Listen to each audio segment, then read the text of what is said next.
Fala galera, Pantera Snake trazendo mais um vídeo e bom, eu pensei muito se eu deveria ou não fazer esse vídeo, mas antes de começar eu queria deixar bem claro aqui por razões legais que esse vídeo não é um incentivo, tá bom? Esse vídeo é simplesmente entretenimento, então eu estarei me podando para falar certas coisas aqui para evitar problemas, né? Bom, vocês sabem que eu geralmente não peço, mas como esse vídeo vai falar de um assunto delicado, já queria pedir de agora para você deixar o like, tá bom? E não só deixar o like, mas deixa um comentário aí, comenta aí um emoji de pantera, um emoji de cobra e dá uma força aí, beleza? Bom, a famosa Diana, né? A famosa Diana, ela é um dos primeiros remédios especiais que foi criado especificamente para o fisiculturismo. Pois é, existe uma lenda de que ela foi criada porque sabiam-se já que os russos estavam fazendo experimentos com testosterona e aí criaram para desempenho atlético. Pois é, e começaram a descobrir ao longo do tempo todos os efeitos que ela tinha e tal, e etc. Bom, eu não quero entrar aqui muito em papo muito técnico, porque, bom, eu tenho experiência com a substância, sei um pouco da questão química dela, mas eu imagino que vocês não estão interessados nisso, tá bom? Então, vamos falar aqui já o básico e ir direto pro ponto, que é contar as histórias da Golden Era com essa substância, tá bom? Ela é uma derivada de testosterona, ela é oral, também tem uso de injeção, porém não é muito usual, porque ela vai ser metabolizada grande parte ali no seu fígado e você tomar a injeção dela não vai mudar isso. Então não vale a pena você mudar, porque vai direto para corrente sanguínea, não vai adiantar. Ela vai ser hepatotóxica de qualquer forma. E por ser um derivado direto de testosterona, é como se ela, a grossíssimo modo, fosse basicamente uma testosterona oral. Então, assim, o uso para mulheres é praticamente nulo, não vale a pena, porque vai causar alguns efeitos desagradáveis, né? Indo já direto para os colaterais, você vai ter todos os colaterais clássicos que você pode ter com o uso de qualquer derivado de testosterona.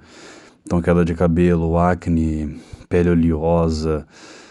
Dizem que pode aromatizar, porém isso geralmente acontece quando ela está associada a outras drogas. Então, teoricamente, ela não aromatiza, ou seja, não se converte em estrogênio, estradiol, nem nada, por conta da sua meia-vida ser de 6 horas, ou seja, muito curta. A menos que você esteja tomando, sei lá, de 3 em 3 horas o dia inteiro, talvez dê alguma merda, né? Mas no geral, é isso, né? Os benefícios são um ganho de peso muito rápido. Eu mesmo já tive experiência de ganhar 6 quilos em uma semana. É realmente assim absurdo o ganho de peso que você tem. Porém, vem com muita água, o que explica o ganho de força que você tem também muito repentino, né? Diz a lenda de que ela é geralmente aí 10 vezes mais anabólica do que a testosterona, porém isso não passa de uma lenda, porque os estudos que foram usados para tirar essas conclusões, eles hoje já são mais ultrapassados, né? Então essas lógicas já 10 vezes mais anabólico, não sei o que lá, não bate tanto com a realidade, né? Mas ela vai te dar muitos ganhos de músculo e vai ganhar músculos assim duradouros, né? A retenção pode ir embora muito rápido, mas você vai ganhar músculo que vai durar bastante tempo. E bom, um dos primeiros relatos que a gente vai trazer aqui para vocês de uso dessa droga é do pai. Como eu falo, só para variar um pouco, vamos falar um pouco de Arnold Schwarzenegger aqui, né? Bom, diz a lenda do primeiro coach do Arnold, né, que ele quando ele estava com uns 15 anos de idade, a primeira experiência dele foi Deca com Diana, que era uma combinação muito comum nessa época, né. Bom, como a Diana, ela é basicamente, lembra que eu falei no começo, a grossíssimo modo, uma testosterona oral, geralmente ela era usada às vezes até como base ou como suporte nos ciclos, né? Já ouviram muita gente falar que, ciclo texto base, homem tem que usar texto base, porque senão pode ficar broxa, não sei o que, não sei o que lá. Naquela época era muito incomum o uso de dura, enantato, sepionato de texto e tal. Então a galera usava meio que inconscientemente, ou sei lá, por instinto, porque certamente não era por estudo, vocês já vão entender por quê. A Diana junto, e ele sabendo ou não a lógica, ela acabava sendo meio que a texto do ciclo, né? Porém, pelo que a gente sabe de registros, é que o Arnold meio que deixou de usar a Deca por um tempo, talvez por conta da inconveniência de tomar a injeção e ele ser muito novo naquela época, né? Então passou a usar a Diana Ball. E tem vários e vários registros em livros, tá, gente? Isso daqui não é invenção da minha cabeça. De que o Arnold ele tomava potes inteiros de Diana Ball antes do treino, né? Isso especificamente na época que ele estava lá na Europa, isso na Inglaterra e na Alemanha, na Áustria também, porque foi na onde ele começou a utilizar, na verdade, né? Só que assim, naquela época era vendido de 3 miligramas, né? Hoje o mais comum é 10 miligramas e raramente de 5, né? Mas o padrão hoje é 10 miligramas. Naquela época vinha 100 ou 50 comprimidos de 3 miligramas. Então assim, não é que ele estava tomando 10 gramas de bola assim de uma vez, né? Provavelmente devia estar tomando uns bons 300 talvez. Não sei, mas essas lendas de tomar o pote inteiro são bem comuns da Golden Era, né? Uma coisa que é interessante falar é que muita gente sabe que o Arnold, um dos motivos pelo qual ele decidiu parar de competir em 1975, 74, não foi só o cinema, né? Mas foi também por conta de problemas sérios do fígado que ele estava tendo. Muita gente culpa a Diana Ball, porque todo mundo sabia que ele adorava utilizar a Diana Ball e tal. Diana tinha todas essas histórias e lendas dele tomar potes inteiros de Diana. Porém, por mais que a Diana seja hepatotóxica, o Arnold ele também gostava de uma outra substância que acabou não ficando famosa por puro hype, marketing, eu não sei explicar, tá? Mas o Arnold ele gostava muito de estanozolol. Pois é, estanozolol, que era muito comum ao oral naquela época. E hoje, por estudos, a gente sabe que a estanozolol faz... Lá vou eu, falei mal de ficar falando desses negócios de 10 vezes mais, né? Mas vamos lá. 10 vezes pior do que a Diana Ball é a estanozolol. A estanozolol é péssima pro fígado. É muito comum as pessoas fazerem ciclos de Diana Ball e depois ir fazer exames de TGO, TGP, que são indicadores de intoxicação do fígado, e não ter muitas alterações. Mas às vezes a pessoa faz um ciclo de 5 semanas de estanozolol em dosagens até moderadas, e ela vai fazer exame depois e o fígado já tá... não tá fudido, né? Em 5 semanas você não vai fuder seu fígado, né? Mas vocês entenderam o que eu quis dizer, né? Já tá muito alterado, né? Então, eu acredito, tá? Isso daqui é uma teoria minha, de que na verdade o que ferrou o fígado do Arnold não foi a Diana Ball, mas sim a estanozolol, né? Na Europa também tem várias lendas dele ter usado durante um ano inteiro, sem parar. Então, assim, ele fazia ciclos, aí ele parava. Como as noções de dieta ainda não eram tão boas, ele acabava perdendo peso. Na verdade, ele acabava perdendo, a gente sabe hoje, que ele não estava perdendo músculo, ele estava perdendo água pura. Só que aí naquela paranoia de, não sei o que lá, não sei o que lá, tô ficando pequeno, voltava a tomar. Então o que ele começou a fazer, hoje a gente chamaria de Blasting Cruise, né? Ele fazia uns períodos de tomar, tipo, um pote inteiro, porque era assim, né? Isso na Europa, tá, gente? Antes dele vir para os Estados Unidos e estudar um pouco, entender um pouco mais e ver que não tinha tanta necessidade disso. Só que ele ficava tomando, tipo, 3, 6 miligramas por dia durante muito tempo para não ter a perda de ganhos, né? Então, como se você fosse um Blasting Cruise, só de Diana Ball, né? Então, ele fez isso por mais de um ano. Pois é, o fígado do cara era foda mesmo. O segundo relato que eu queria trazer aqui de uso é do Frank Zane, que era conhecido por fazer ciclos bem curtos antes da competição. enquanto as lendas dizem que a maioria dos fisiculturistas gostavam de fazer, como o próprio Arnold já falou várias vezes, né, de maneira bom, isso é um assunto para outro vídeo, tá? Mas muitos deles falavam, não, a gente só usava 3 meses antes da competição, depois ficava o ano inteiro parado, né? Isso é verdade, em alguns momentos foi, mas como vocês viram no primeiro relato, isso também não condiz com tudo na carreira do cara, né? Mas o fato é o seguinte, o Frank Zane, ele fazia ciclos realmente assim bem curtos, né? Pelo que diz os relatos, de no máximo 4 semanas, né? Bom, eu duvido, sinceramente, não sei, pelo volume muscular e com... É interessante ver que a partir dos anos 70 o físico do Frank Zane basicamente não mudou em questão de tamanho, só em condicionamento. Então talvez faça sentido, né? E ele fazia um uso que era mais ou menos assim, ele usava Primobolan e usava a Dianabol junto. Novamente, sem saber exatamente se de propósito ou não, mas a Dianabol acabava sendo a testosterona base desse ciclo. Então é interessante isso, né? Porque ele não usava testosterona, lembra? Não usava dura, não usava enantato, cipionato de testo, não. Dianabol com o Primobolan.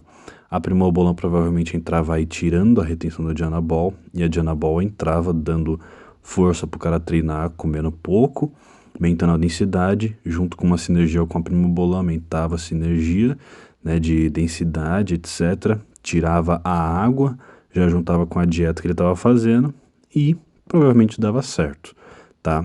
Gente, esses são os registros. Se ele fazia isso só por 4 semanas realmente, eu não sei porque eu não tava lá, mas é o que diz as histórias. O terceiro relato que eu tô trazendo aqui é o do Rick Tracy, que era um cara que ele era wrestler, mas ele também chegou a competir uma ou duas vezes em competições assim bem pequenas na Califórnia e tal. Mas é interessante porque ele treinou na Gold's Gym e treinou com Arnold, conviveu com toda essa galera aí.